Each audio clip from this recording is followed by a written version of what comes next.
Or should be back in a second here. There we go. You're recorded.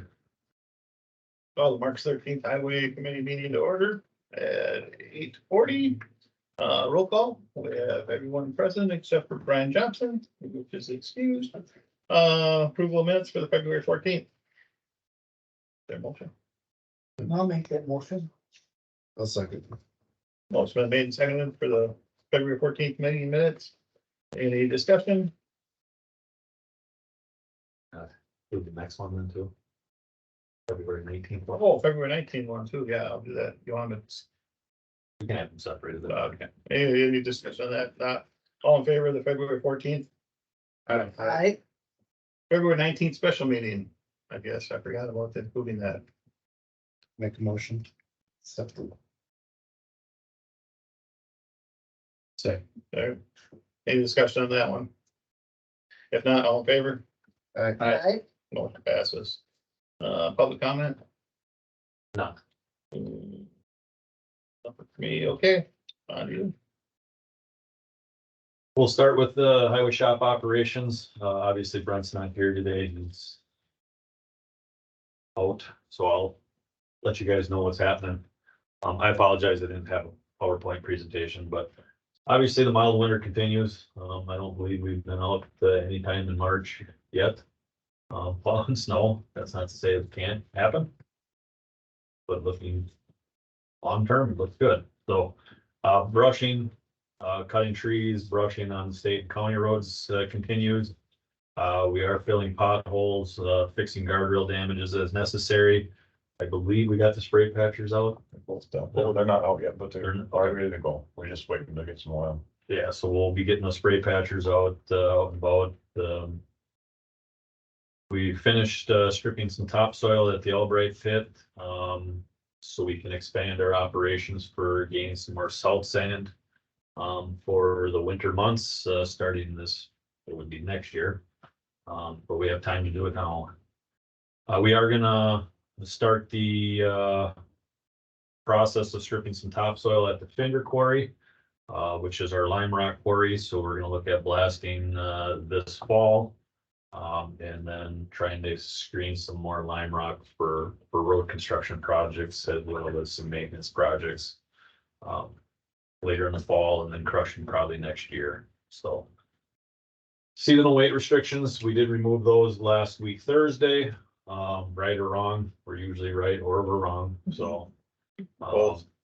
A lot of the counties went off last week, a majority of them are going off this week.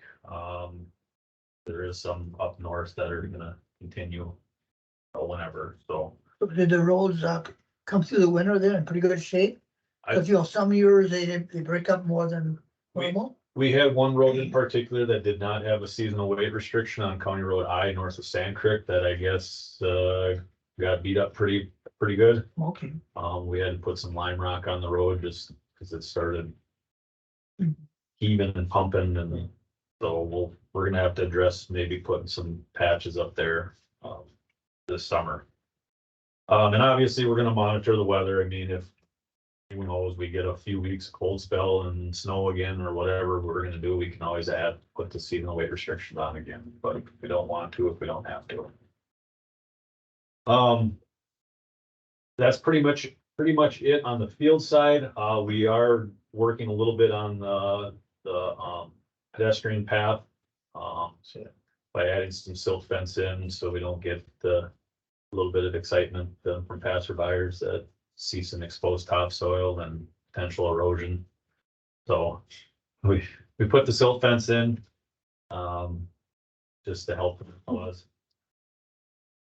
So that gonna be like blacktopped or cemented in the future? It's gonna be asphalt. Okay. The main portion of it will be asphalt, and we're looking at possible like little 4-foot sidewalks coming off from it to go to the government center. Oh, okay. Just so we can kind of restrict people from driving on it. I think if you start putting these wider paths coming into a parking lot, people are gonna think, hey, it's a road, I'm gonna start driving on it. So Isaac's working diligently on that, trying to get approval from the city. They're gonna review it as well, so I'll let Dan go into, I guess, some of the shop operations and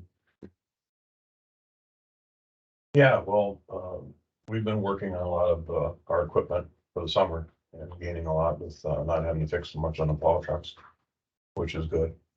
The number 33 dozer, we sold that, of course, on Wisconsin surplus, and we received payment for that. He hasn't picked it up yet, but with the weight restrictions, he really couldn't, so probably get it soon, but it's still here. That new plow truck number 208, we did get a chance to take it out that one storm where we got some little snow and ice and stuff. Everything seemed to work real well, and the pre-wet and the anti-icing units and stuff on it, worked well. So On that That's- truck, I couldn't believe how much feedback you got on Facebook with that, picture of that truck there all in front, so. I didn't think that many people actually, Oh, the good looking guys in the next jail. That's what they were looking at. Yeah. you I thought of the truck all the time. I see people were naming it too. Yeah.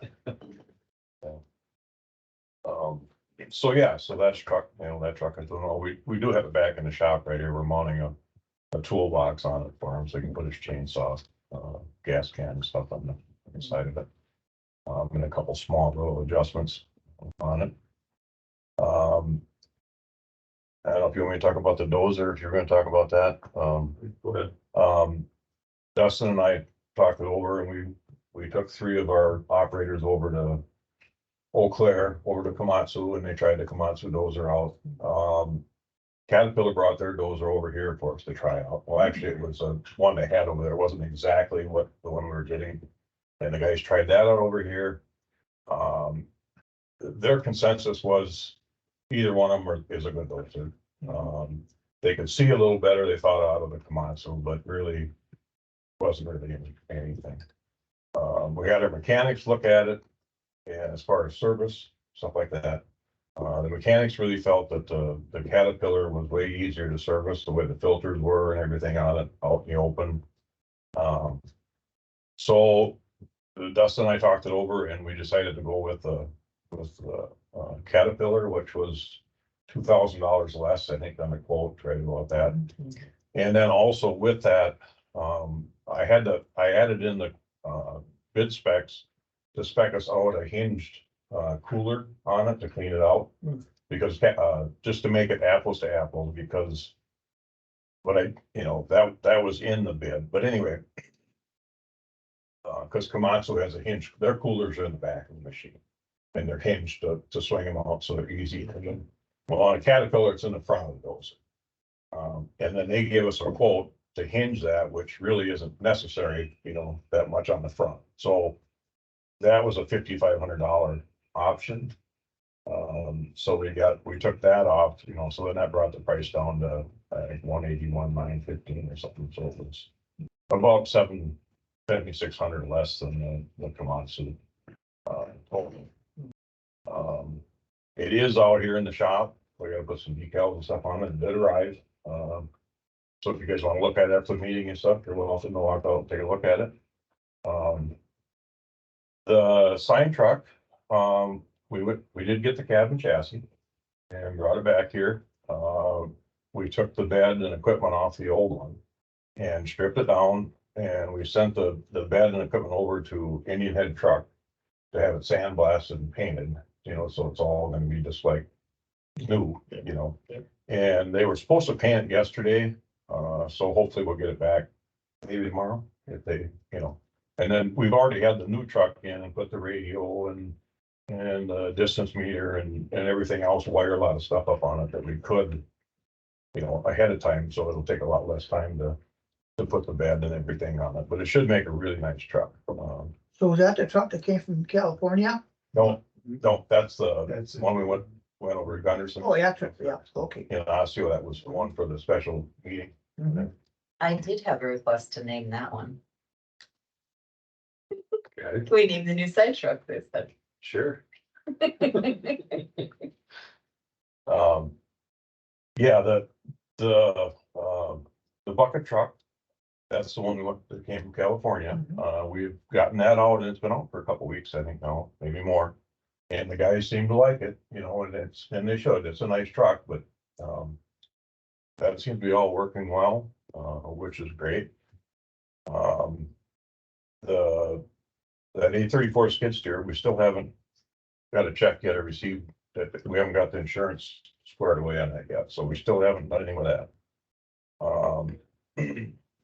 We did trade in trucks 147 and 149, those tandem axle Peterbilts, on those two new internationals that we received. The one we have, it's out, the new one, and then the other one, the cab and chassis we have out here in the yard. And I talked to Universal, and instead of it being in June, they bumped it up to May. So maybe we'll have one of them, maybe, 1st of July or something too. So we'll have two plow trucks there. The only bad part about it is the next two trucks are supposed to be here. I think he said June or, So we got 3 trucks coming in April, okay, and then the next 3 are gonna be coming in June. yeah. But because of the scheduling, Universal's telling us they can't get the next two in until November. Yeah, and that's gonna put it into next year's winter, because you're not gonna really receive them probably till January. Right. When they're done, so that kind of hurts. And those are trucks from 2 years ago that we had ordered. And we still have 4 gonna be sitting here. That we need to, get equipment on. And we are considering the possibility of maybe installing some of the equipment ourselves. We're still talking it over and stuff. It's pretty difficult to leave them sitting here, just a cab and chassis here and not be able to use them. And then besides that, we have 2 of those tandems that we're spending a lot of money on keeping them running, and we'll have to keep them running that much longer. That we're gonna trade in with these other 2. So it's kind of a double sword there. So those that are coming in June, can you do enough to at least use them during the winter season? I know you won't have all the equipment put on it, but at least like the front plow and that, I mean, is there something you can at least do to use them somewhat? Pretty much not, because the controls and the hydraulics, that even just to run the plow, all has to be installed. Because it comes off that one big control unit, so it really, you wouldn't save a lot. You could, yes, just run the plow maybe in the box and the sander and leave off like the underbody, but what little extra time it takes to do that, in the box, you're gonna have to have on it too. So, the biggest thing right now is getting the equipment and, getting the hydraulics and the electronics to run the stuff. Right now they're talking, I just contacted here the other day, and they're both talking 16 weeks. If we ordered it now, just to get the equipment for them. So you're looking into, July, partner, if we decided to build them ourselves. So if we're going to do that, we have to make a decision. We were thinking possibly, building 2 trucks out of the 4, just so we got them, but like I said, we're still talking over and dusting and stuff, so. That's kind of a sad deal, that we have the trucks and not being able to do anything with them. That number 22 boom tractor that had the housing crack and stuff on it is still up to John Deere. They haven't got it finished yet. Tractor Central, they're still working on that. I might stop in there today and see how they're doing on it. I did talk to them earlier, and I guess the housing that they had ordered somehow it didn't come with something drilled out and something tapped or whatever, so they had to order a whole nother housing and wait for that to come. So, and then we discussed the road patchers are ready to go. The trap coat machine for crack sealing has been taken care of, ready to go. We talked about it, and we dropped off specifications for the 2 new cab and chassis for the year 2025. To get ahead of it, because it takes a year. And I took them around all the different dealers, 5 different ones, and we also put it on the website. Those are scheduled to come back in on April 2nd to see what we'll end up with. And everything, there's so many unknowns right now that, and if we don't do it early, you're really, really behind. And there's one thing I wanted to go through here with some numbers with you guys just for the fun of it. I took November and December from last year, you know, and give you the information before. I think we saved like 48,000, I think it was from the year prior. So then this time I took January and February, the months that we just finished. And in January, we used 5,000 gallons less than the previous January. And in February, we used 7,200 gallons less. So it's around 12,000 gallons that we used less from last winter, basically. Yeah. You know, and if you multiply that times $3, it's $36,618 that we had saved in fuel for those 2 months. So far this winter, from November through February, we've saved about 86,000 in fuel, and that's at $3 a gallon. So that's a good point. The winter's been, you know, but also that's the extra that we spent last year, you know, because the winter was a lot of snow. So how do you really know then? Did it go into the general fund? Because some years you gotta spend more for the maintenance, winter maintenance, and like this year now you'll be able to put it back into it, because it's pretty hard to budget. You have no idea. Yeah, so I mean, what we budget is based on a 3-year plan, 3-year previous cycle. Okay.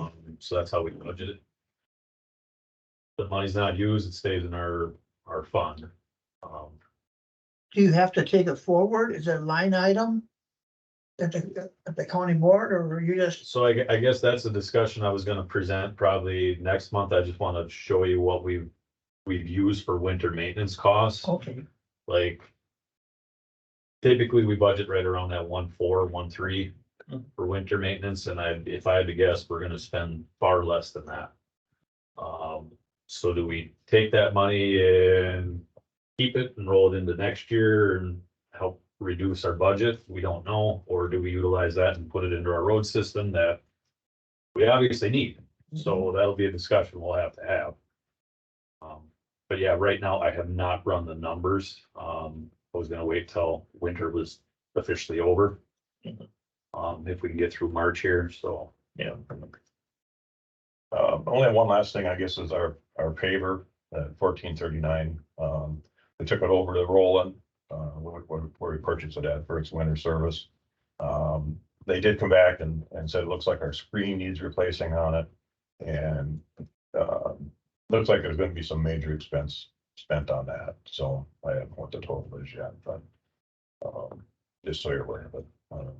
Got to do the screed pans and stuff have to be replaced on it. That's the plates that go down on the asphalt and grind. And there's heating elements in there, and there's also a generator that keeps them warm. That's fairly new too, isn't it? 3 years we used it. But it's 5 years old. I was gonna say, I guess Yeah, it it was was 2 years. 3 years already. Yeah, 3 summers we used it. But still, it isn't a lot. You know, what do we pay? 30 miles, maybe 10 miles a year? Yeah. I'm estimating, I don't know. Yeah. You know, it doesn't seem like a lot for what, you know, Yeah. that was kind of our thought too, that, you know, it adds a lot of expense to the cost of asphalt. So, but anyway, that's gonna be in the future here. We gotta get that fixed up for summer, but, yeah. Otherwise, everything else is looking pretty good. Been working on taking pictures of the old sign truck and the old bucket truck and putting the information together so we can put it on the surplus and sell them as a plan. And yeah, that's it, I guess, unless you guys have any questions. Thanks, man. Yeah, and like I said, you're more than welcome to come look at the new dozer that you bought. Yeah, nice machine, so. Okay, Thanks, good report. Thanks, Sam. Thanks. Any questions before we go on? I will, just keep you in the loop on our engineering and project updates. I have no updated information on our D project over by Irvington from 420 at the cave. There's been no updates on. Still on schedule for 2025 construction. All the all the right of way has been purchased, for the construction for next year. The County Road B projects, from 1229 to Packer Drive. Haas and Chippewa Concrete, obviously, were the prime contractors on that. They did submit their schedules for work start. As of right now, the southern portion from basically I-94 to 1229 is planned to start April 1st. There is a pre-con meeting next week. I was gonna hold off until I get more information at the pre-con before I make it known to the residents of Dunn County, what's gonna happen. The north phase that Chippewa Concrete is going to be doing is looking at like April 15th for a start date on that. So right on schedule. We were kind of anticipating May 1st for a start date. Obviously, if weather permits, it started earlier. Earlier the better. They are right now looking at all summer take on that project. Based on their schedule, it's gonna be April to the end of October for completion on that whole project. So more information to come. Like I said, a pre-con meeting will take place next week. I will have more information on that. Lighten you, Isaac won't light me on the pedestrian trail. Yeah, the bike trail, you guys seen, they cleared and grabbed that. So we're getting ready. Think we're not gonna start that until May or June, till we get into the, make sure we're out of the snow. But yeah, they're putting some erosion control, silt fence up this week, just to get ready for construction. I'm sending the final plans, to Dave at the city this week. They just wanted to review those and kind of give their blessing on everything. Have a chance to make any comments on the design layout of it. So yeah, that'll, should be a good project. There are some utilities, fiber lines that will be crossing, so gonna have to pothole those or get the utilities involved, if they need to relocate them, or maybe they're deep enough.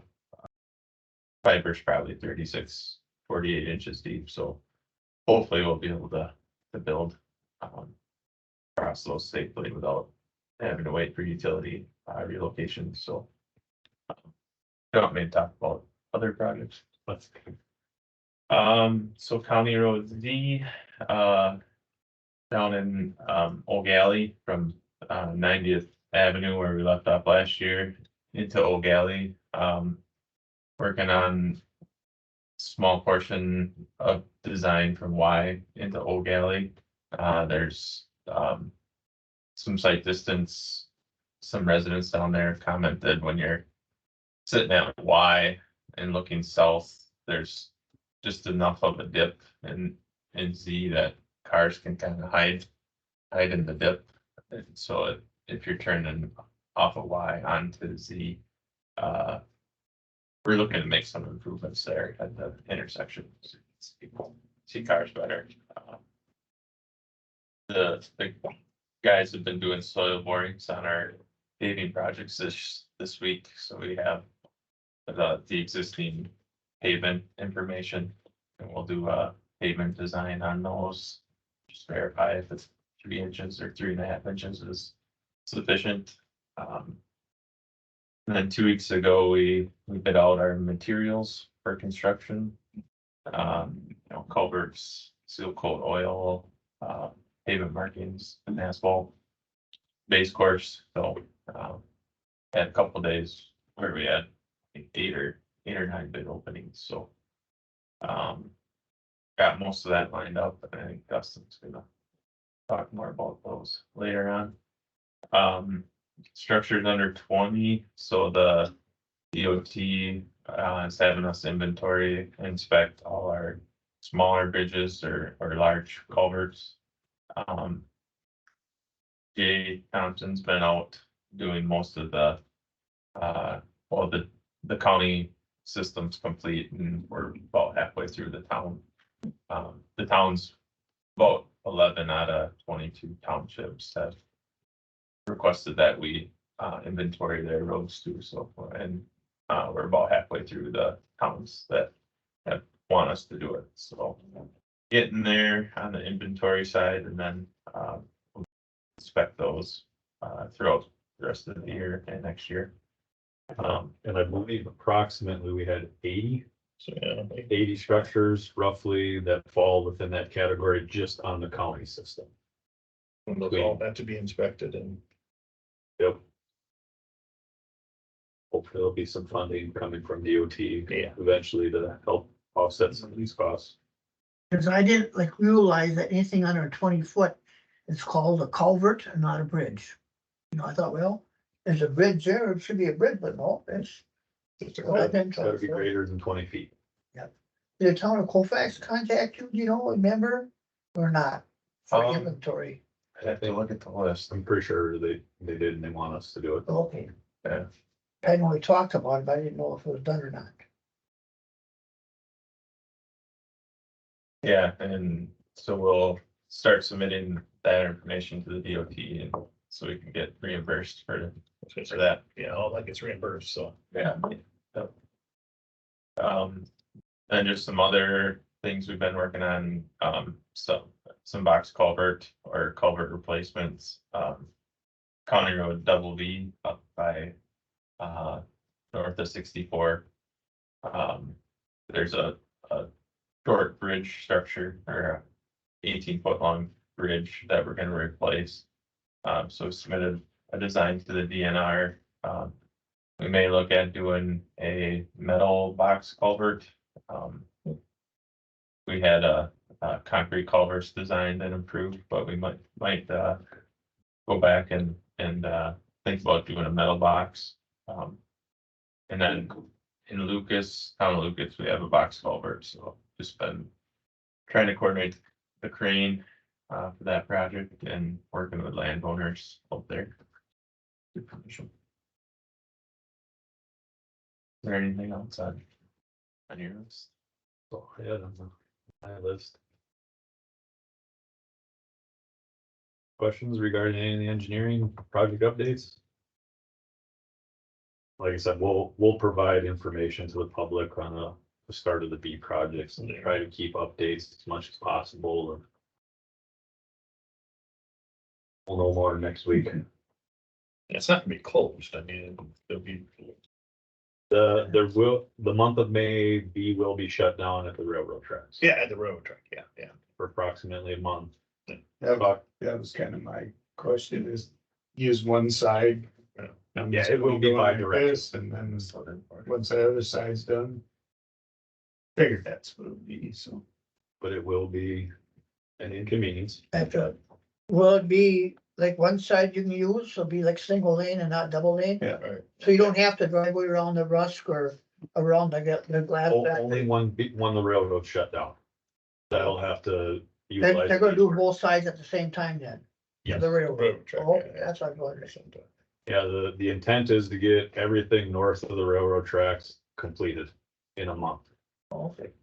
So then all bi-directional traffic can start up by Anderson windows up there where we're gonna convert everybody over. So it will be an inconvenience and it will be time consuming. So. Last but not least on my report is just to give you a highway financial team update. I just wanted to let you know, so Joyce C. Hafer has been hired as the financial team lead, overseeing the highway department financials. Joy has worked with highway financials since 2017. This was a promotion with the departure of the assistant CFO who was overseeing highway financials, and obviously she has departed.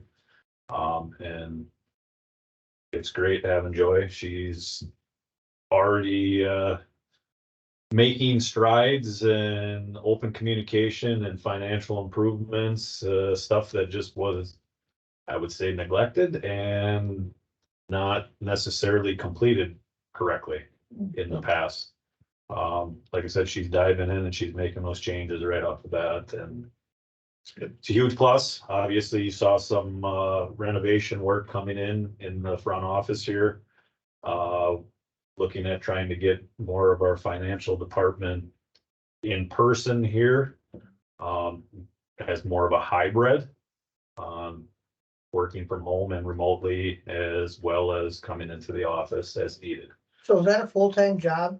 You know, just because highway department is so big, is her job strictly with highway and nothing Yeah, else? so there's, I'd say three employees that are strictly highway financials. You're kidding. Two full-time and one part-time. Like I said, we're a complicated mess here, let's just say, at times. I mean, there's a lot coming in and a lot going out in not small dollar amounts, large dollar amounts. And then obviously dealing with the DOT, we have a lot of stuff that we have to present to them. For audits and all that stuff. So I mean, it's very complicated, to say the least. And I think having this team together is gonna be a very, very good positive future.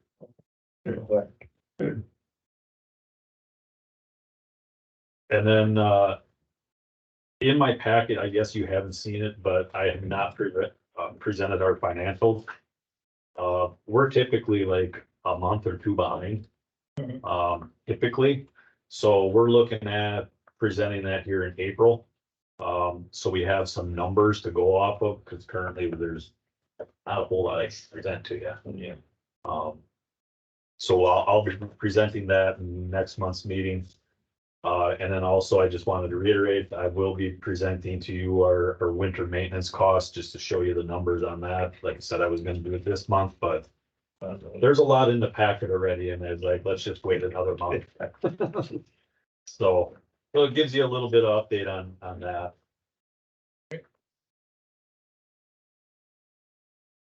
That's it for staff reports. Yep. Good, no, consideration action for committee vouchers and purchase orders. In your packet, 7A is the vouchers and POs. If you have any questions with that. If I don't know it, I'll get the information.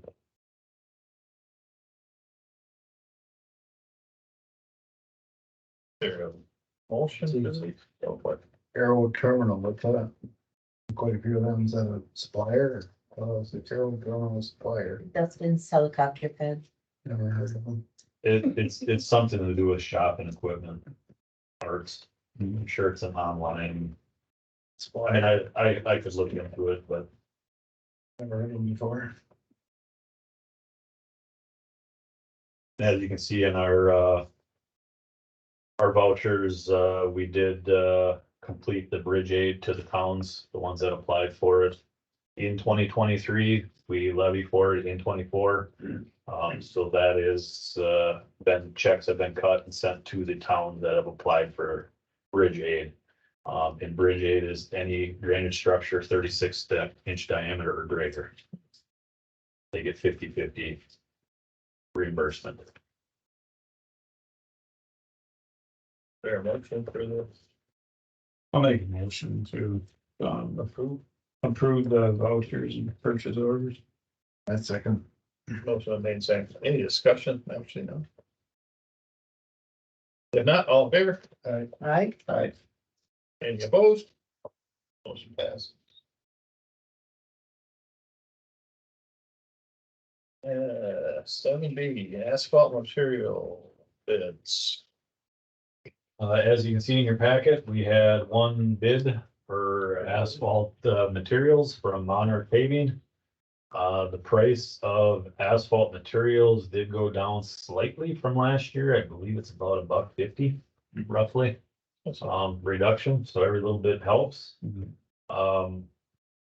We, based on our B project taking place. We're gonna try to not pull out of the Menominee plant if we don't have to. Cause it's right at exit 45, so we are looking at utilizing Eau Claire and New Richmond plants more often than right here in Menominee. Cause I don't wanna have our own trucks add to the congestion that's gonna be out there. Monarch is looking at the possibility of pulling that plant and putting it somewhere else. It is a portable plant, so. Obviously, we did get costs on New Richmond and Eau Claire plants as well, which is considerably cheaper, about $6 a ton cheaper. But a big reasoning for that is they have to truck everything into Menominee versus the pits and quarries are right at their facilities. They get all the material from Gates Quarry up on Q, truck it to exit 45. So, Could you explain what some of the letters mean, like the mixed type, 3LT, and then like the HMA and WMA and AC, or, /SC? yep, yeah, so the mixed type, that 3LT and or 4LT, that's the size of the rock that's in it, Okay, as well as the what do you want to call it? LT is light, so it's light traffic. oh, So anything basically, you could say, I want to say it's 1,500 cars a day or more than that. It might be 3,000. Anything like 3,000 cars a day or less, I believe is an LT mix. So the 4LT is a larger aggregate, a 3LT is a smaller aggregate. And then actually flip flop that. My bad. The HMA is hot mix asphalt. The WMA is warm mix asphalt. So we Okay. utilize warm mix, so it's made at a lesser temperature. They put an additive in it to reduce the cracking. We've used warm mix asphalt exclusively for pretty close to almost 10 years now, if I had to guess. And then the 5828S and the 5820 or 34 oil, that's the oil. okay. So these are all DOT specs mixes, so. Hmm. Based on only receiving one bid, this is my recommendation. And need a motion. Unless you want to buy a plant. I'll make that motion that we go with like Monarch Paving Company. Second. And second, any other discussion? If not, all in favor? Alright, Any opposed? Motion passes. Oh, number 7C. Oils. In your packet, 7C, this is oils for our seal coating operations. Based on the results, MIGS was low bid. We've worked with MIGS for a number of years. They do good work. Can't complain. Prices actually have come down approximately 25 cents a gallon, which is great to see. So with that additional cost saving, maybe we can do a few more miles of roads based on what we have budgeted. So based on the results, my recommendation is to go with MIGS. For seal coat oils. I'll make that motion that we go with a low bid from Miggs for the oil. Second. Also made and seconded. Any other discussion? Did we get all our granite in We- yet from we- over by Stanley, wherever it comes from? We have not, just only due to the seasonal weight restrictions Okay. being imposed. But do you really have any seasonal, cause unless it's over there, so you got 29, which is okay. We have to go on a county road to get Oh, off, just south of 29 by Stanley is where we Okay. have to go. Any other discussion on the oil? Otherwise, all in favor? right. Any opposed? Passes. Number D. Culvert materials. So this one's a little bit more confusing, so we have there's 4 handouts in your packet, all labeled 7D. The first one is for HDPE culverts. We only received one bid on that from Farrell Equipment. That is the supplier that we have been purchasing culverts from for a number of years. They supply ADS culverts. There's two manufacturers, ADS and Prinsco. Everything in our yard right now is ADS culverts, so that's the only bid proposal that we got for plastic culverts. Now, we did receive 3 proposals for metal culverts. One from Contact, True North Steel, and Metal Culverts Inc. As you can see, based on the total bid, if you would compare apples to apples with all the quantities that we plugged in, that we requested, Contact is the cheapest solution. Bear in mind, these quantities are not exact. These are just numbers that we have plugged in there to compare apples to apples. But if you look at their unit pricing, overall Contact is cheaper when it comes to metal culverts. So my recommendation is Farrell Equipment to supply for our HDPE culverts based on receiving only one bid, low bid, I guess. And then, Contact for metal culverts, per low bid.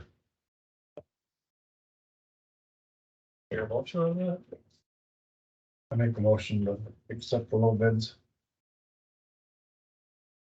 I'll second that motion. Motion remained there, and discussion. If not, all in favor? Aye. So if you want a road project, put culverts in, would you rather go with plastic or with a galvanized? We have been going with plastic culverts from basically if you can get enough cover over them. So we Okay. require 2 foot of cover. 48 inch diameter or smaller. Anything over that, we go with an aluminized culvert, not galvanized. So with Okay, an well, aluminized coating yeah. on the steel. Just 75 to 100 years is what they say for the metal culverts. Okay, Um, is it just because the plastic ones with a smaller over will like collapse easier? Is that the reason why? You said it had to be a certain amount of, Well, Steel so, over it. so what the steel manufacturers are saying is you can get basically a foot of cover over it or less. Plastic, they say the same thing, but the rule of thumb on the DOT is you gotta have 2 foot. Just to bridge that structural, capacity, so. Big reason why we traditionally put plastic in is due to the sheer cost. They are cheaper. So. All right, 7E, overriding milling bids. So as you can see, we received 6 proposals for pulverizing and milling. Very greatly from proposals. Traditionally, we don't do a lot of milling, so I take the milling basically out of the equation. We are looking at doing the pulverizing the existing roadway with the water injection. It's easier for the equipment as well as it gives you optimum moisture for compaction when you're trying to compact the roadway. So either way, if you look at just a standard pulverize or pulverizing with water injection, Haas Sons was the lowest proposal. So that is my recommendation to award Haas Sons the low bid. We have been working with them for the last 2 summers, haven't had any issues. so the difference between pulverizing and milling, you only do part of the, and not the whole thing. Yes, pulverizing is complete grinding of the existing roadway, and milling is just milling on maybe an inch out of the 3 inches. Okay. Don't we have our own pulverizer? No. We used to, didn't we? 'Cause Many years ago, not just 2 years ago, it's been several years ago. before my time. Okay. I would say probably 25 years ago, maybe 25. But I thought, that I remember that the township getting bids from the county to pulverize, and it doesn't seem like that long ago, but. They usually go together. So the towns will go on our bid proposals. Oh, okay.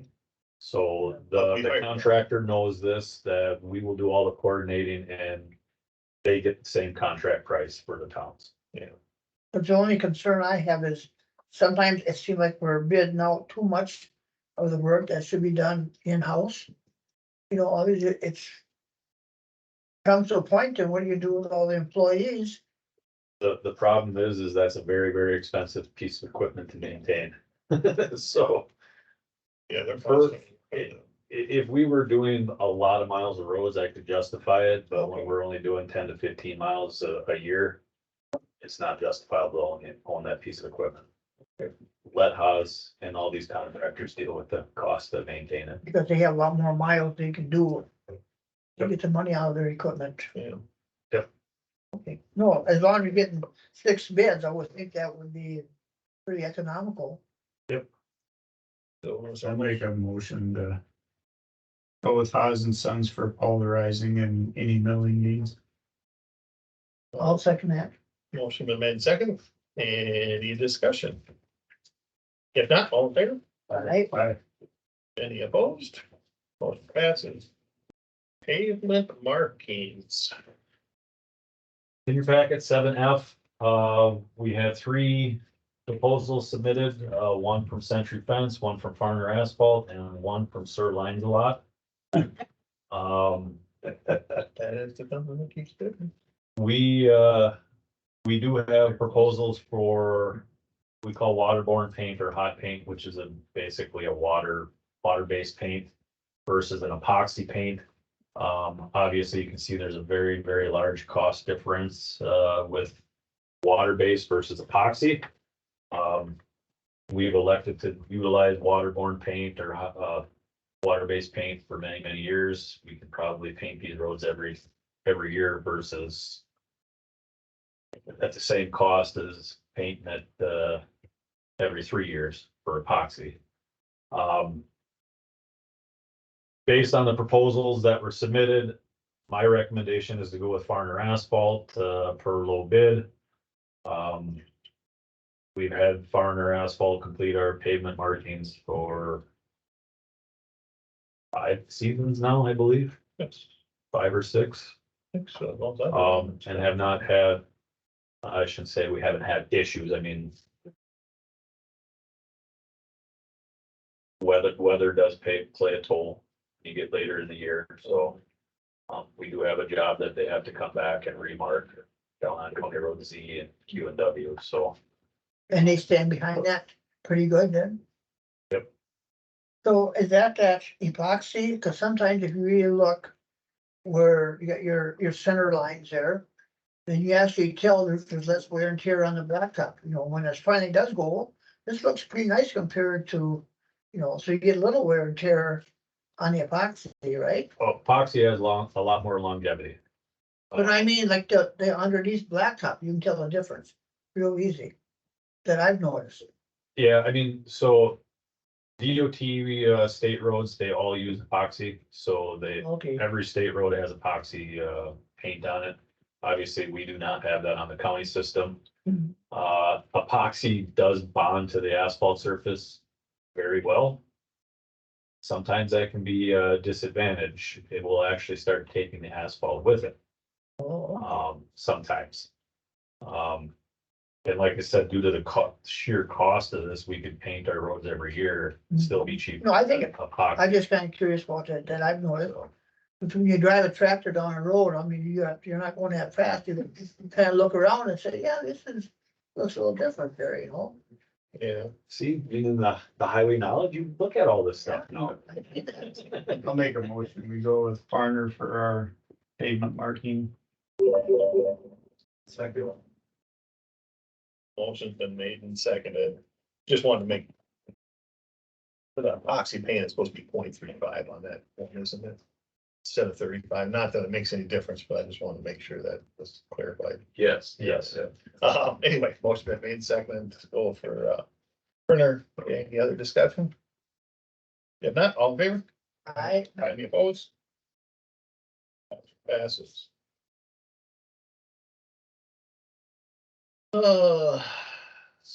7G. Base course for County Road Z. Yeah, so 7G in the packet, we did have two proposals, for Milestone and Haas. The quarry is down in Elmwood. This would be for our County Road Z project, from 90th to County Road D, due to the close proximity. We've elected to utilize, contracted base materials instead of our own. We probably don't have enough material sitting on the ground right now to do this and all of our maintenance needs, so that's why we've been looking at crushing this next year. Come to find out, this has submitted a proposal. They actually have a quarry down in Elmwood now, that we were not aware of. Just bought it. Just, They've been buying everything. Shorter. it's great. It's competition. That's, Yeah. keeps everybody honest. Mhm. Which proximity to each other, or what are they, about a half mile as the crow flies? On the one side of town, the other on the other. Not very far apart. Milestone has the material sitting on the ground, Haas does not, but they are crushing this month. Yeah. So they, We'll be ready by supposedly, May. they will have the material ready for our project, if need be. Based on a 50 cents per ton cost difference, Haas is obviously the low bid. For us to travel to each one of them is not gonna make or break. I mean, literally a mile down the road, isn't gonna be that big of a difference to make up that 50 cents. So based on that, my recommendation is to award Haas Sons for the base materials for our County Road Z project. So we're hauling it, we're just getting it from Yes. these plants, okay, Oh, okay. okay, I just wanted to clarify. We are hauling I thought- it with our own equipment. And how far away is the Fender plant or quarry, whatever you call it? I think it is. So the Fender Quarry is on Highway 29. Yeah. Distance wise, it'd be a lot further. So it probably would be, even if we had enough material on that site, it'd probably still be cheaper to get it at the Elmwood Yeah, it costs us $5. place, right? 50 cents. I would beg to say, yes, it would be cheaper to go with this than our own materials. Cause what's a crush? Just based on the haul. $5.50. It's $5.50 a ton. Yeah, just to crush it. Yeah. So. Are we gonna crush some more this summer sometime then? So the plan is to blast this, summer, fall, and then crush next year. Okay, I did not have it budgeted to crush it this year. I was trying to reduce the budget as much as possible. So, Gotta spend money. That makes sense, I mean. And like I said, For the price, I mean, that you can't. I want to utilize our materials at the Fender Quarry for our maintenance. Yeah. So all of our shouldering, Yeah. all that stuff. So I want to make sure we have enough. You go get it when you need it, Yes. kind of deal. Yeah. Yep. All right. I'll make a motion to go with Haas and Sons. I'll That's a second base that. course. Yeah, motion was made and seconded. Go with odds. Lime Rock for County Road Z, all in favor? Right. Any opposed? Motion passes. 7H, bridge inspection bid results. So, this, year in 2024, this is our routine bridge inspection cycle, that the DOT and the federal government requires us to do every other year cycle.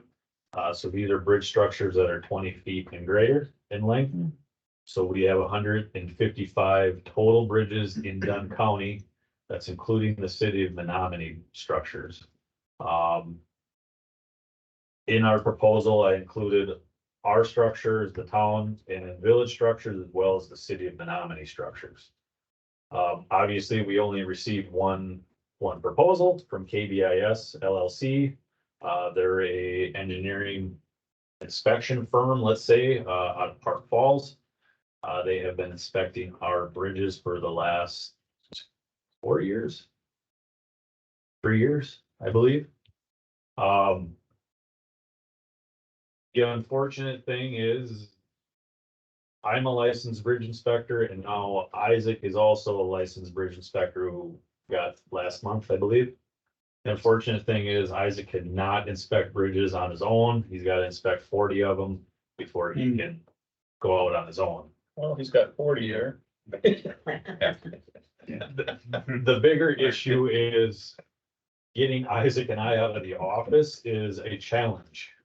So, And you have to help go through 40 with him in order to get the place. Is that how that Or works? did he go with this KBS? that Is is it done? that is the intent, is to have Isaac go with KBIS this cycle. Yeah. Oh, Um, really? Okay. And they would let you do that. yes, Oh, really?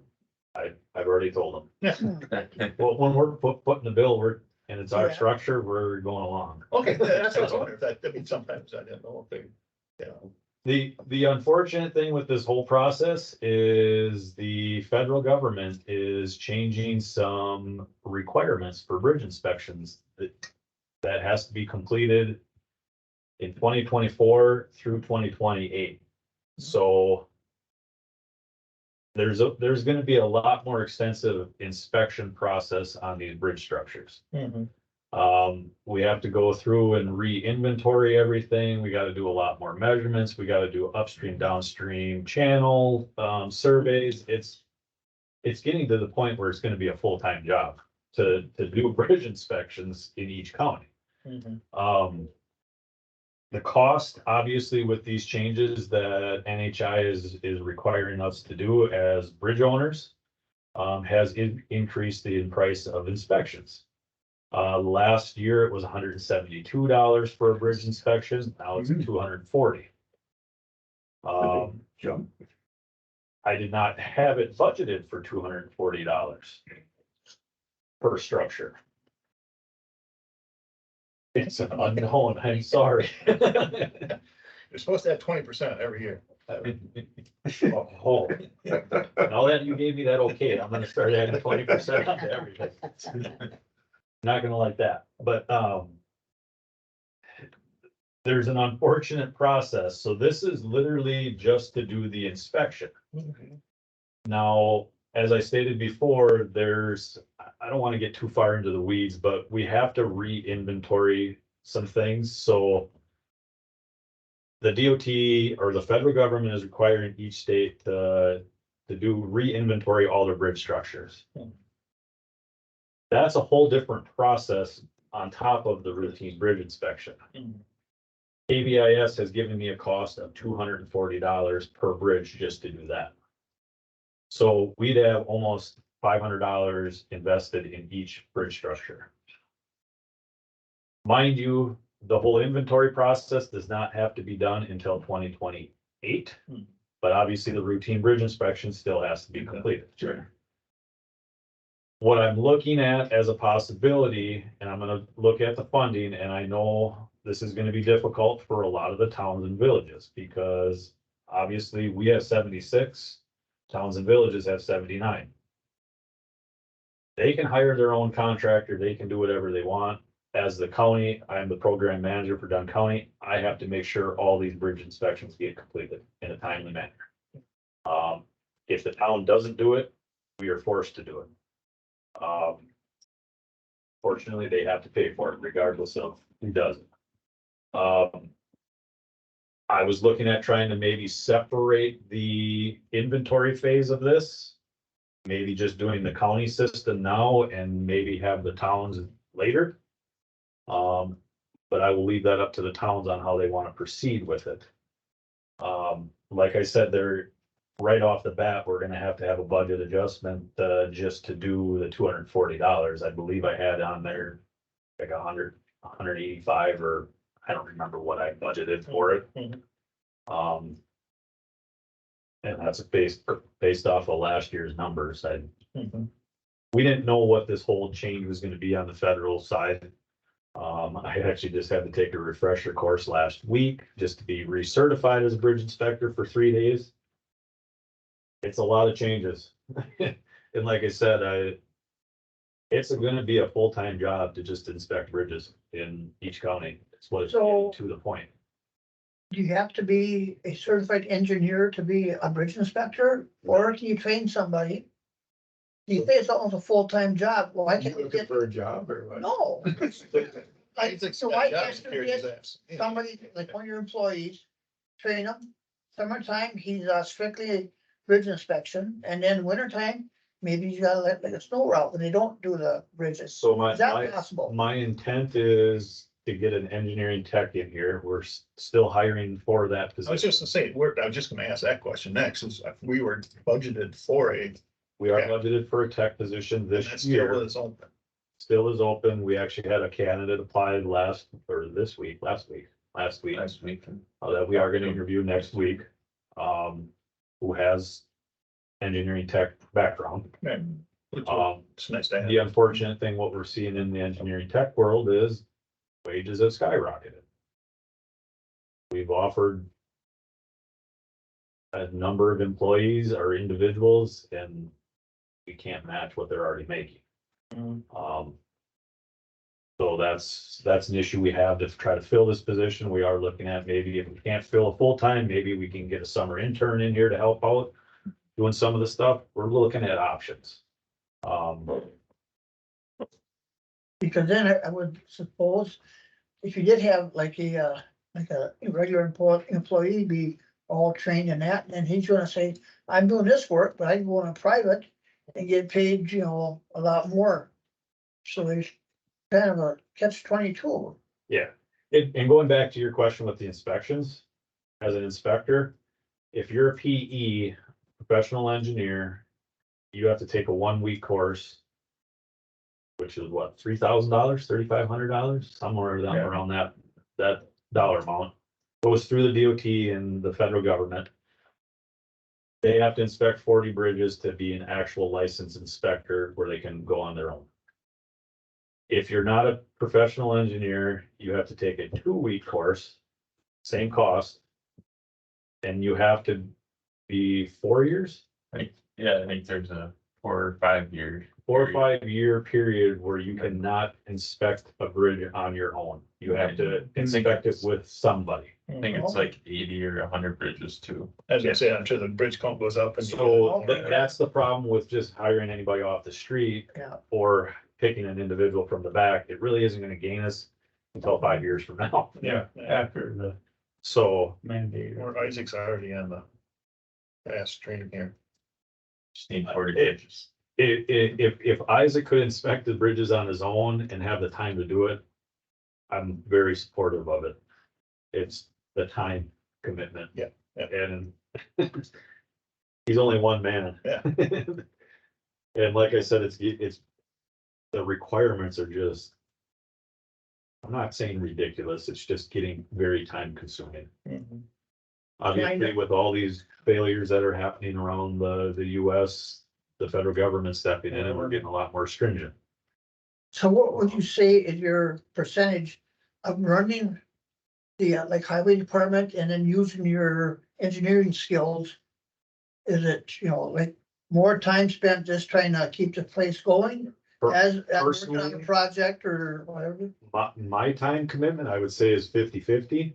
Okay, Isaac's is obviously 100% to the engineering. yeah, And like I said, it's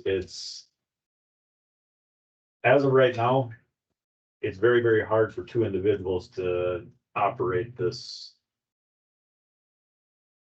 department. And we're not the only department. Like I said, that's a whole different topic, but So back to the issue here now, so. It's 240 for the inspections for this year, and then. We had, at a minimum, it would be 240. does it save any money to do the upgraded one right away, or is that just about the same? My concern is if we don't do it now, what potentially the cost could be next year or the year after, or the year after. So what you're 240 could be 260, 280, Yeah. 300, we don't know. Yeah.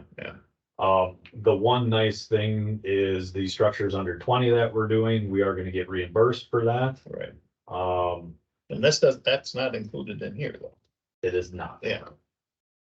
And if Isaac gets credit for these there, he could do some of the local under 21. Yes, We may do some. that is the intent. Under 20s. Once Isaac. And that's gonna be a lot of hours just to do those. I mean, yeah, That's gonna be a lot less time consuming right. than a routine and bridge inspection. Because we don't have to send this stuff to the feds. oh, okay. All of these Have bridge to be inspections have to be sent to feds. Gotcha, okay, yeah, but still, I mean, the inspection of 80 just county ones is gonna take a lot of time to be. I mean, If that's. You put an hour on it, yeah. I mean, You gotta drive between them all. yeah, exactly, I mean, it takes a few weeks. And it's getting a lot harder to find a consultant to do this work. Mhm. Yeah, they don't wanna tie their firm up either. For engineering, their two inspectors are gone. They're not doing it anymore. Ayers sent me a email that they're not gonna submit a proposal. Well, and their labor's gone up so much too, so to get, I mean, that's why this price is going up.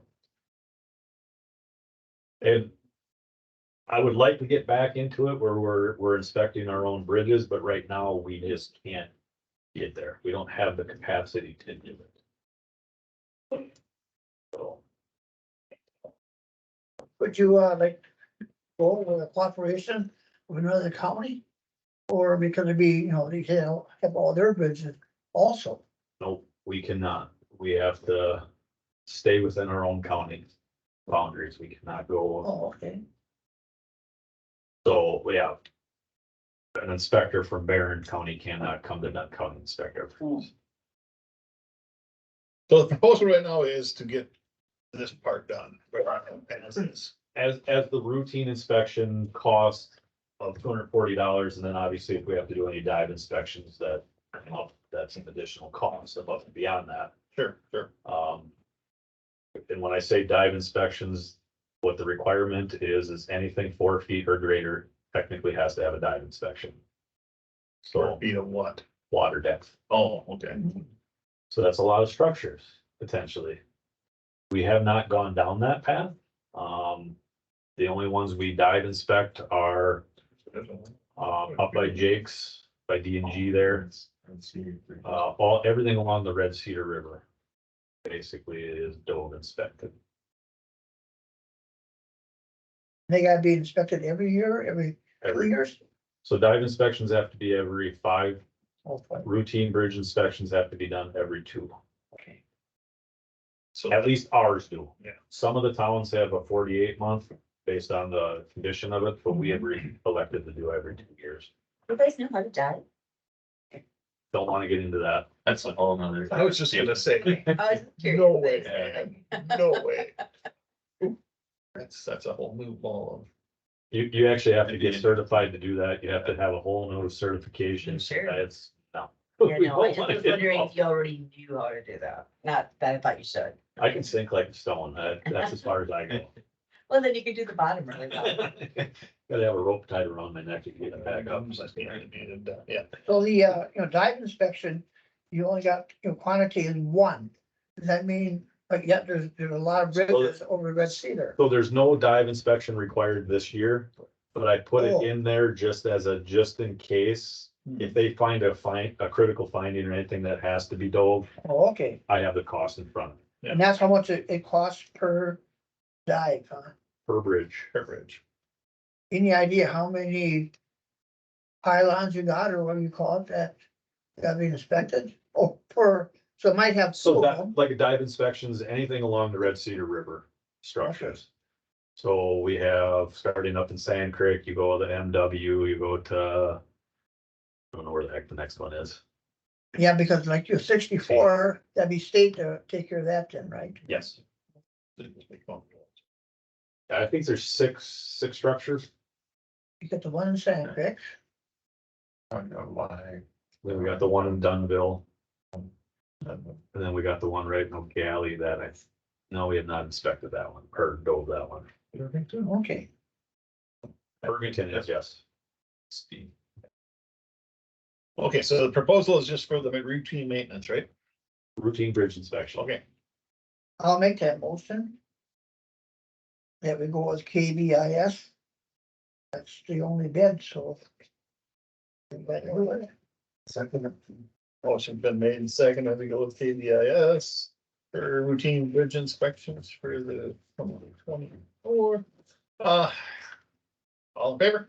I, Any opposed? Motion passes. So then going forward, we're gonna have to put it out for bid on, you're gonna have to budget that for 25, 26, somewhere around there. So the way I've done it with this proposal is I don't have to submit this out to bid going forward. As long as the contract doesn't change. So Okay. if KBS wants to do the same price next year, I don't have to go through the bid process. Like I said, it's harder to find anybody that's gonna wanna even inspect bridges. Yeah. There's only 300 roughly 300 inspectors in the state of Wisconsin. Pretty special or? So we're looking for pay raises. That's what I was kind of into. Yeah. It's like, oh, great, Just, here we go. just kidding. Here we go again. All right, 7I, Colfax salt shed bid results. So we submitted proposals for building a salt shed, a new salt shed at our Colfax shop. So this would be funded by the DOT. Mind you, this is no cost to the county to do this. We have an allocated dollar amount based on estimated pricing that we received last year that DOT has allocated for this project. Based on the allocated dollars, we can basically throw out the wooden structures from Pember, Berghammer, and Structural Buildings. They submitted proposals for wooden structures to have 1,000-ton capacity. As you can see, a 40 by 60 foot dimension shed. The other two submitted proposals from Greystone Structures Unlimited are your fabric hoop style designs. As you can see, the base bid from Greystone and Structures Unlimited varies in pricing. The only difference really from Greystone and Structures Unlimited, so go back further, is the O'Galley structure that was built 22 now.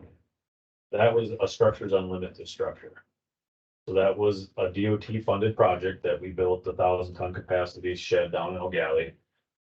Structures Unlimited has a design where they have your T panels, your bunker silo panels, or whatever you want to call those, and they build the structure on top of that. Identical to what O'Galley structure would be. A Greystone structure is designed a little bit differently. They actually dig footings and piles into the ground, and the tarp is attached to that, not on the actual concrete precast panels. The precast panels sit inside the actual shed, but the tarp is pulled down to these footings. so how high are those on that, Structures Unlimited, how high are those footing, or not the footings, the size concrete. before the hoop The walls. connects to it, the walls? So the concrete panels are 10 foot on the Structures Unlimited. Okay, That's why we got a cost for Greystone to provide 10-foot panels. So it's only 20,000. So oh, their base price of 183,810 for Structures Unlimited includes 10-foot panels. okay, So Greystone doesn't. Greystone does not. They supplied 8'6". I requested 10-foot just to compare apples to apples. Oh, So their base bid plus the 20,000 comes out to, what was that, 171, 71, something. Something. 171.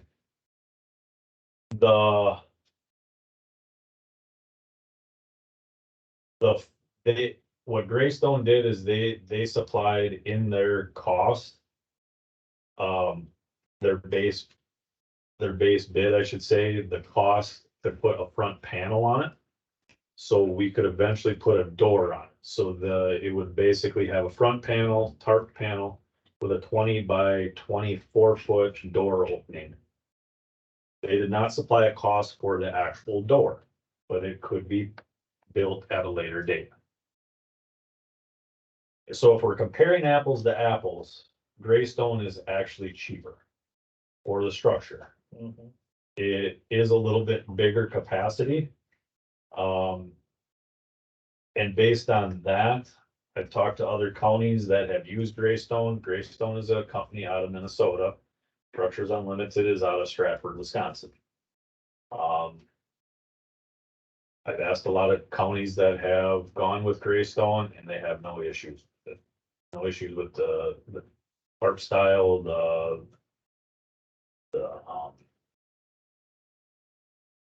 completing the construction phase of it. The only thing that we would be doing in this project is we would be prepping it, we would be adding the base. We would be digging in the foundations for Greystone. So basically just hobbling the area and they would be pouring the concrete. And then we would be doing the backfill. We would be doing that regardless of Structures Unlimited. We would be prepping it, we would be adding the base, we would be paving it, we would be doing all that work. So the only additional cost that we would have is digging the footings in for Greystone's structure. Honestly, I think there was 8 of them, 8 foundations. So with a backhoe only 6 feet down in the ground, we could have that done in a few hours, if I had to guess. So Structures Unlimited, they actually attach to the top of the They attach to the top of the precast panel. panels. And Greystone is basically to the ground, precast Panels are inside. But you have a proposal for 20,000 that they would build a wall and attach on top of the wall, right? No. No, That would just be set inside. so Oh, Greystone's so original the base bid. Tarp's gonna go all the way to the ground, Right. but 10 feet, so it's gonna be actually bigger. Is that why it's bigger then? Yes, That's what it's bigger. that's why it's wider. So actual storage area is probably gonna be the same. Pretty close. It's all 40 dice. So 64 feet is long Yeah. and 53 feet Yeah. is wide. Yeah. So when you put those precast panels inside the tarp, you're Yeah. only you're gonna lose probably, you're gonna be down to like 44 feet or something. You're gonna lose like 10 feet of actual capacity. So it still is a little bit bigger, even with the precast set inside. Yes, Okay, that's right. that's where that extra 100 tons Yeah. comes in. So how's the tarp protected from people driving up and running into it? There's nothing There around, isn't. there's no barrier around. Could we put one in ourselves? Yes, but there shouldn't be, the only thing that would be on this property technically is our own employees. So, Right. Yeah, no, as I'm well not- as the salt trucks I'm that come just in and curious, deliver, that's but all. Just curious what. the one I advantage guess that I think that Greystone has is if you take and you start pushing on those walls, you're not affecting your tarp. That's what I was just gonna Right. say, the same thing. It's on piles Right. versus if you're pushing that precast panel with the tarp sitting on top of it, now you compromise your whole structure. Yeah. That's not to say you can't tip these over and affect your tarp. I mean, Right. I'm not saying you can't do that. But But the tarp you're gonna affect is probably not, could be fixed because it's not really covering any material anyway. yes, It's gonna be on between the wall and the ground. Where the tarp goes in, so it's, who cares if they're, I mean, you care, you fix it, but. So it doesn't, the wind doesn't tear it apart more, but and actually that's another advantage for gray stones is there's more airflow coming underneath it. Yeah. So like I said, the tarp will be 4 feet off the ground. Yeah. And then the panels inside of it, so you'll have airflow coming Oh. all directions. plus you have a little extra storage area on the sides there if you wanted to stick your lawnmower in there or something. Yeah, it really isn't gonna be a whole lot of room. It's, No, I know. you're gonna have like 2 foot, maybe 3 foot. Yeah, it sounds like some, I mean, other places have had good luck with them. I mean, it'd be something different to try. I mean, they're low bid. And Isaac kind of put a layout together. It actually fits better with the piles instead of having the Yeah. structural. Yeah. Seems like Just with something. the foundations. How I'll can make there be such a dramatic difference in the bid costs? With timber and hoop. What, hoop I style? mean, such a dramatic difference. Oh, Wooden versus the hoop, you mean? It's a different building type. Oh, okay, I missed that. Yeah, so those, The- those the ones first from two. Pember and Berghammer and It's all structural, wooden structure, Yeah. those are a timber structure. which is why we're going to the hoop, because it's cheaper. Makes sense. Yeah, and I mean, obviously, just be aware, the lifespan of that tarp is 20 years. Yeah. So there will be a cost to eventually have to replace that tarp. Mhm. From what I've been hearing from a lot of the towns who already have these, they're older than 20 years. Yeah, I was They gonna have say. to replace it. Mhm. The only thing they have is mold growing on it, but that's aesthetics. We can build 3 of them for the price Yeah, of. correct. You can pressure wash them. So You the, can. the gray stone, you have to worry about the covering coming over the top, rubbing against the wall there, because there'd be little, or there hoops, keep the actual cover not hitting The panels will be further in where you'll have like probably 2 or 3 feet of gap between where the actual top of the panel will be Mhm. versus the tarp. okay, you just, cause I could see otherwise, there'd be a little rubbing there, and that might cause a problem. That'll take care of it. Somewhere in here. I don't know where it is. This is all state funded, and so there's It the is, same problem with the state of compared. So we're on the hook for insuring it. We're on the hook for any small maintenance items. If it's considered a large maintenance item, which is considered 20% greater than the original cost, then the state will fund it or help offset the funding of it.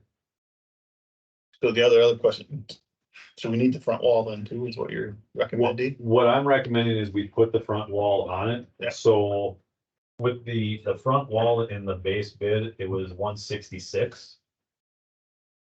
And then if we add the 20,000, it comes out to 186. Mhm.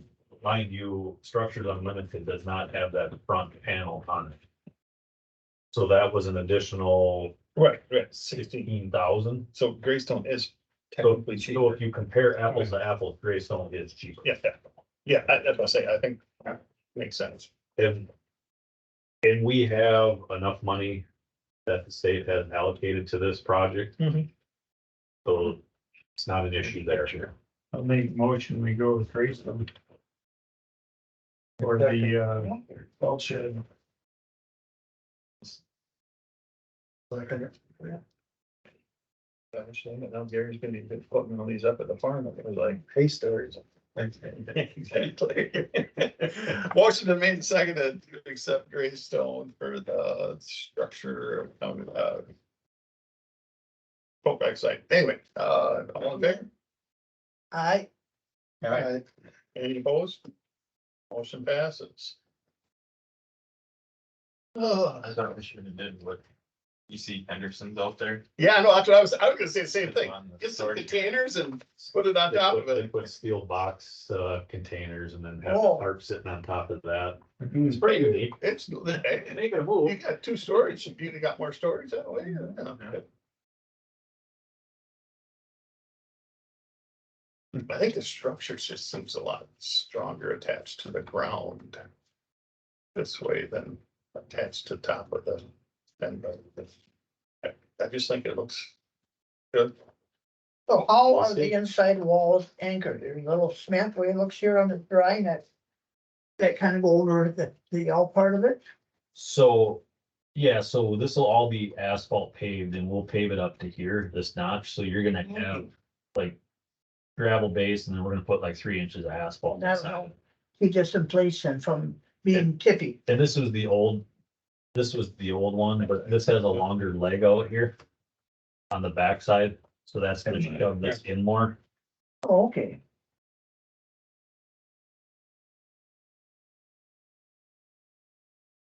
But then the wall and the outside footings never touch. Never touch. Yeah. And we're looking at maybe putting some type of anchors in on the backside with some rebar or something, Okay. some soil anchors. Now, is that the front wall then, or the front door frame on that? And then they'll put a utility utility door, little. It's 36 by 7 foot. Do you really need a front door? Because otherwise it seems to be kind of harder to scoop out the salt sand, because you have to go around. This way, if it's all open, you just go right back in. So this is not gonna have a door. It's just gonna have a Right. door opening. But there's gotta be some columns coming down here. Yes, there is. Okay, so you can still go between the column and the walls and go straight in. We were looking at just having that fabric outside panel and having the 20 by 24 foot opening, just to try to eliminate some of the debris and the sand and dirt and all that stuff that gets in it. Cause my only concern is, if you do have this filled up, yeah, you come in, then you gotta turn around and go into the side, and then you're pushing against the side, not the end. Yep. So, And like I said, we can eliminate it and No. save, I don't remember, what, 15,000, 16,000. State span. what is the door frame like made of? Is it just galvanized Yeah, steel going up? galvanized steel. And that's 20 foot? There it looks. 20 foot wide by Yeah. 24 foot tall. You make the back wall any stronger? 'Cause that's one you're all pushing against toward, Back wall's the same, but obviously there is concrete panels on the backside. And then they have vents and louvers and stuff on the backside for airflow and so how often do you have to adjust the fabric? Because like winter it gets colder, the summertime they kind of flex more. obviously we have to periodically adjust that. Like, Okay, they don't want you to ratchet it down so tight where you're tearing it, yeah. obviously, but yes, we do have to monitor that. And the state doesn't give you any, they don't say, well, like go with this company or go with this design, and it's up to you. Up to us. You send that to them, Mark? Yeah, looking at this book here, yeah. Okay, yes. So your recommendation is Greystone, Yes. I'll make that motion. I think we did. Did we always? Yeah, we did. Yeah.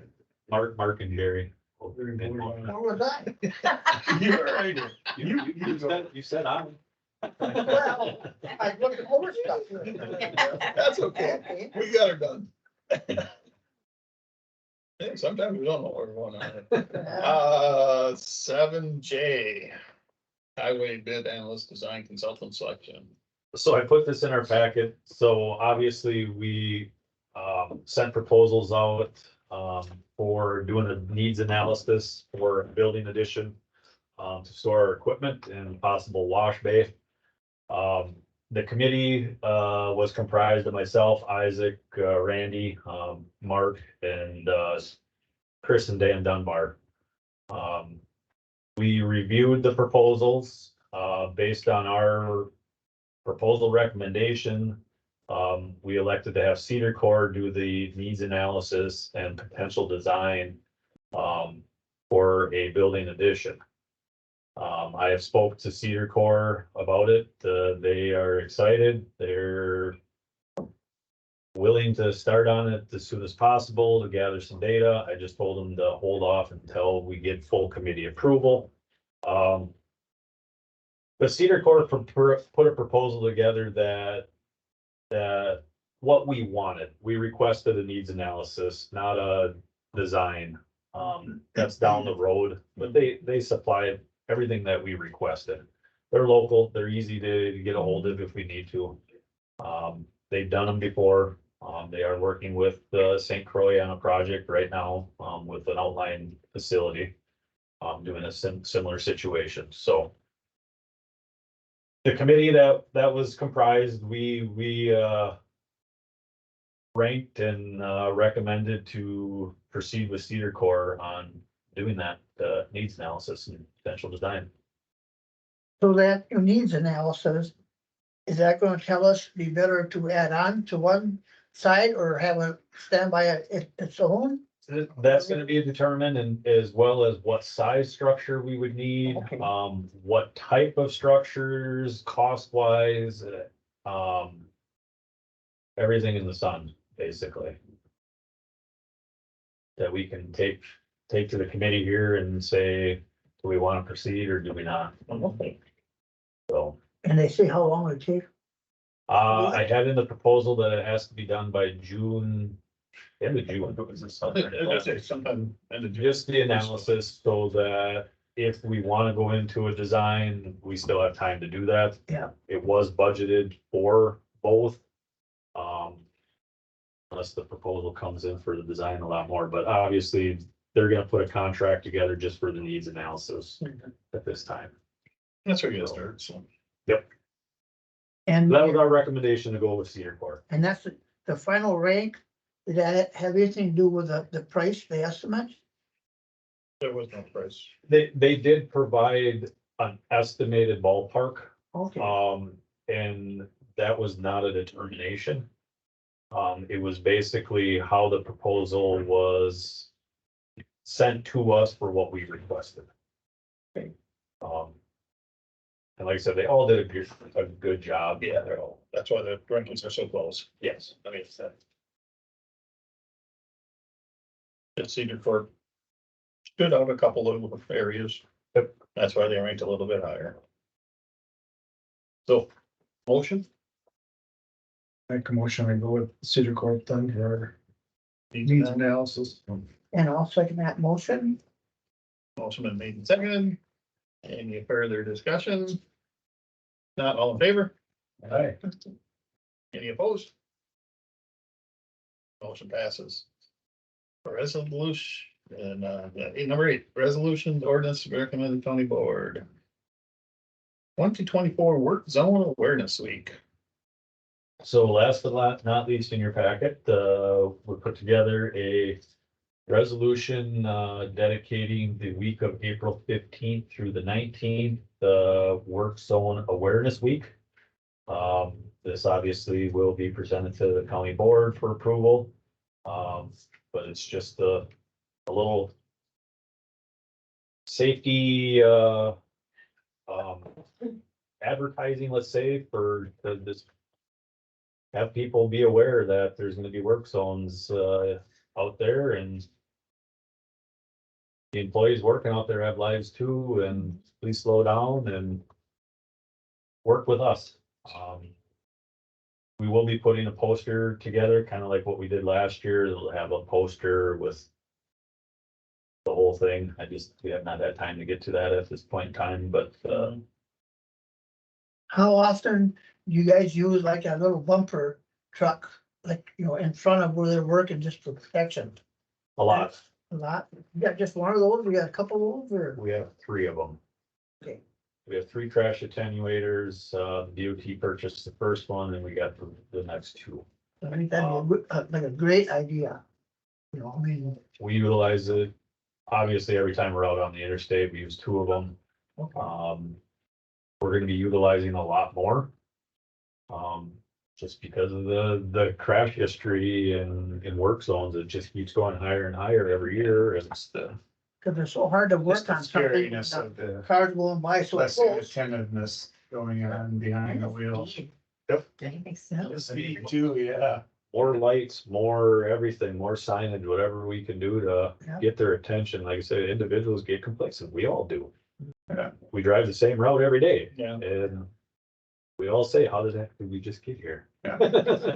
But just happen. We all do it. getting So do it. you need a motion for this or to propose this, or is that just moving forward? Yeah, we would have to have approval to take it to the county board. Yeah, yeah. I'll make a motion that we approve the designation of the dates submitted for the safety awareness, that. Works on safety awareness week. Second. Motion's made and seconded. Approve the work zone awareness week. Any discussion? Otherwise, all in favor? Aye. Any opposed? Passes. Yeah, I know like on 25 yesterday, I had 3 county trucks down there or something, or just pickups with flashing lights, and I was way ahead, and all of a sudden a guy was flying through there. I was like, nobody slows down for anybody. Mm-mm.